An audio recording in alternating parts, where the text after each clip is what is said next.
आपका बहुत बहुत स्वागत है हमारे इस चैनल परीक्षांजलि पर।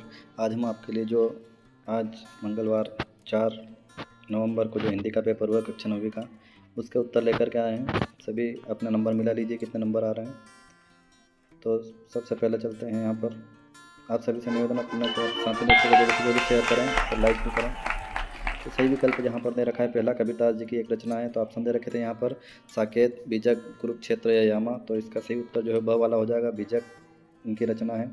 दूसरा देखते हैं रसखान किस भक्ति शाखा के कवि है, तो रसखान जो है वो कृष्ण भक्ति शाखा के कवि हैं, स वाला ऑप्शन सही हो जाएगा। तीसरा कामायनी है, तो कामायनी जो है एक महाकाव्य है। झूरी के साले का नाम क्या था, तो ये ऑप्शन स वाला यहाँ पर सही हो जाएगा। झूरी के साले का नाम जो है वो गया था। दो वर्णों से के मेल से होने वाले परिवर्तन को कहते हैं, तो ऑप्शन दे रखे हैं जिसमें से सही उत्तर जो है वो अ वाला हो जाएगा, संधि कहते हैं। इस जल प्रलय में पाठ की विधा है, ऑप्शन दे रखे हैं। तो इसमें इस जल प्रलय में जो है वो रिपोर्टाज एक रिपोर्ट पेश की गई है बाढ़ के बारे में फणीश्वरनाथ रेणु के द्वारा, तो ये ब वाला ऑप्शन इसका जो है वो सही हो जाएगा। आप सभी से निवेदन है अपने सभी दोस्तों को शेयर करें और वीडियो को लाइक सबसे पहले करें। सभी से निवेदन है ताकि आपको अगले पेपर भी जो है वो अत्यधिक जल्दी तेज़ गति से आपको तुरंत प्राप्त हो जाए। बेल आइकन को भी दबा के रखें। आगे देखते हैं, तो यहाँ पर दे रखा है उचित शब्दों का चयन करके रिक्त स्थानों की पूर्ति कीजिए। तो पहला वाला रिक्त स्थान दे रखा है ललद्यत सांसों के कच्चे धागे से आत्मा रूपी खाली स्थान खींच रही है, तो नाव इसका सही उत्तर हो जाएगा। दोहा जो है वो एक मात्रिक छंद है, मात्रिक छंद का उदाहरण है। खंड काव्य में जीवन की किसी एक घटना का वर्णन होता है, महाकाव्य में संपूर्ण घटना का वर्णन होता है, चित्रण होता है। खंड काव्य में किसी एक घटना का होता है। लासा की और पाठ में मंदिर में हस्तलिखित 103 जो है वो पोथियाँ रखी हुई थी। कुछ संशोधनों को तो आपको जो है हम कमेंट बॉक्स में लिखेंगे। सभी विषयों के पेपर आप देखते रहिए। आगे दे रखा है सामासिक शब्द या पद को अलग करना जो है वो खालिस्तान कहलाता है, तो जो है वो समास विग्रह कहलाता है। मेरे नाना जो है पक्के खालिस्तान माने जाते हैं, तो साहब माने जाते हैं। अब आगे देखते हैं सत्य असत्य निम्नलिखित कथनों के समक्ष सत्य या असत्य लिखिए। तो यहाँ पर दे रखा है पहला रसखान के गुरु का नाम, रसखान के गुरु का नाम गोविंद विठलनाथ था, गोस्वामी विठलनाथ था, तो ये जो है सत्य हो जाएगा। अगला देखते हैं दूसरा उपमा अलंकार में उप का अर्थ जो है समीप है, तो ये भी जो है वो सत्य हो जाएगा। श्यामाचरण दुबे का जन्म उत्तर प्रदेश के बनारस में हुआ था, तो ये बिल्कुल असत्य हो जाएगा, मध्य प्रदेश में इनका जन्म हुआ। अगला सालिम अली की उम्र को 37 तक पहुंचने में थोड़े ही दिन बचे थे, तो बिल्कुल ये जो है वो सत्य हो जाएगा। अगला उपहास शब्द में उप शब्द जो है उपसर्ग है, तो ये जो बिल्कुल सत्य हो जाएगा, उपसर्ग इसमें। प्रति शब्द का अर्थ वह जमीन जो बोई या जोती नहीं जाती, तो ये भी जो है वो सत्य हो जाएगा। आप सभी से निवेदन है वीडियो को ज़रूर लाइक करें, फ़ायदा होता हो तो आप सभी अपने नंबर मिला लीजिए। अगले पेपर भी हम अपलोड करेंगे। सही जोड़ी का मिलान कीजिए, तो यहाँ पे आधुनिक काल जो है वो भारतेंदु युग फ वाला ऑप्शन हो जाएगा। 3 वर्णों का समूह जो है वो गधा, 3 वर्णों का समूह यहाँ पर ये गण हो जाएगा, गण। बुद्धिहीन प्राणी जो है वो गधा, द वाला ऑप्शन सही हो जाएगा।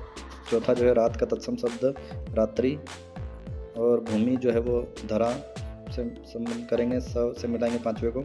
और छठा जो है मेरे संग की ओर थे जो है उसको अ वाला ऑप्शन मृदुला गर्भ से मिलाएंगे। इस प्रकार से सही जोड़ी आप देख लीजिए, मिलाना है मिला लीजिए, नंबर अपने चेक कर लीजिए।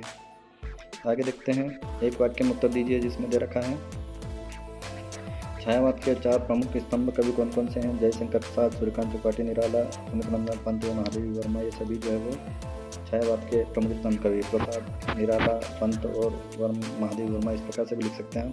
प्रबंध काव्य के भेदों के नाम लिखिए, तो 2 भेद होते हैं, महाकाव्य और खंड काव्य। कहानी के कितने तत्व होते हैं, तो कहानी के 6 तत्व होते हैं। अंधकार शब्द का तद्भव लिखिए, तो अंधकार का तद्भव जो है वो अंधेरा होता है। साक्ष्य पत्रिका के विशेषांक का नाम लिखिए, तो ये इसका विशेषांक का नाम जो है वो नदियों की आग है।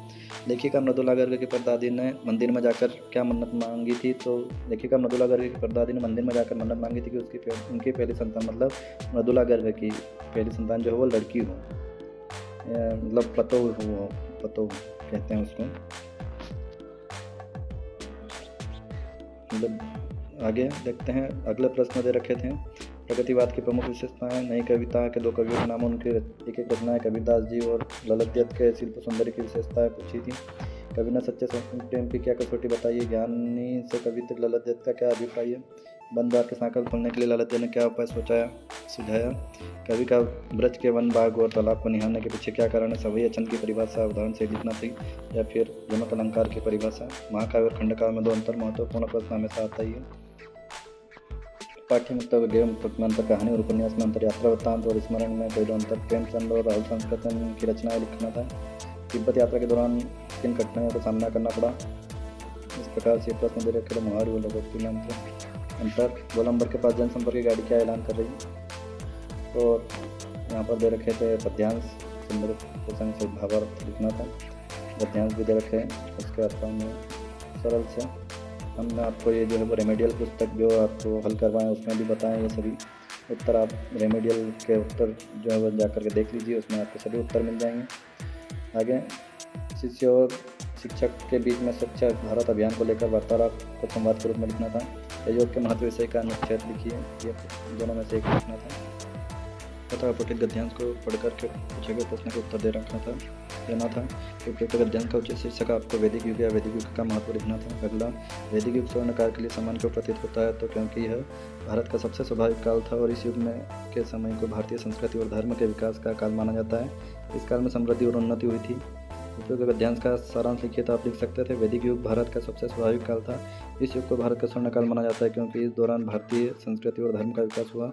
यह युग समृद्धि और उन्नति का काल था। अगला, इसके अथवा में दे रखा नारी के बारे में, इसका उपयुक्त शीर्षक लिखना था तो नारी शक्ति या नारी सशक्तिकरण लिख सकते थे। दूसरा, कविता में किसे व क्यों जागरूक किया जा रहा है? तो कविता में नारी को जागरूक किया जा रहा है ताकि वह अपनी शक्ति को पहचान कर अन्याय के विरुद्ध खड़ी हो सके और समाज में अपना स्थान बना सके। उपयुक्त काव्यांश का भावार्थ इस प्रकार से लिख सकते थे। इस काव्यांश का भावार्थ यह है कि हे नारी, तुम्हें अपनी आंतरिक शक्ति को पहचानना होगा और समाज के बनाए गए बंधनों के पर्दे से बाहर निकलना होगा। अब कमज़ोर बनकर जीना छोड़ दो और अन्याय की बेड़ियों को तोड़ डालो, तभी जाकर नारी जाति का कल्याण संभव है। आगे दे रखा है, अपने प्राचार्य को स्थानांतरण प्रमाण पत्र हेतु आवेदन पत्र। हमने आपको रेमेडियल के जो उत्तर पार्ट में दिए हैं उनमें जा करके सभी देख सकते हैं। हमने सभी के हल बताएं। प्रातःकालीन शेयर का लाभ बताते हुए अपने छोटे भाई को पत्र लिखिए। किसी एक विषय पर रूपरेखा सहित सारगर्भित निबंध लिखना था। जल संरक्षण, मेरी प्रिय पुस्तक, पर्यावरण प्रदूषण कारण निदान, आदर्श विद्यार्थी गुण या जीवन में खेलों का महत्व, ये सभी जो है निबंध भी हमने आपको रेमेडियल वाला जो मॉड्यूल के उत्तर आपको अलग अलग पार्ट में हिंदी के दिए कक्षा 9 के, आप प्लेलिस्ट में जा करके देख सकते हैं। सभी उत्तर आपको प्रश्नों के भी मिल जाएंगे। तो आप सभी से निवेदन है, चैनल को जरूर सब्सक्राइब करें, बेल आइकन भी दबाएं और वीडियो को ज़रूर से ज़रूर लाइक करें, अपने साथी दोस्तों को शेयर करें। आप सभी हमारे साथ बने रहे, इसलिए आप सभी का बहुत बहुत धन्यवाद।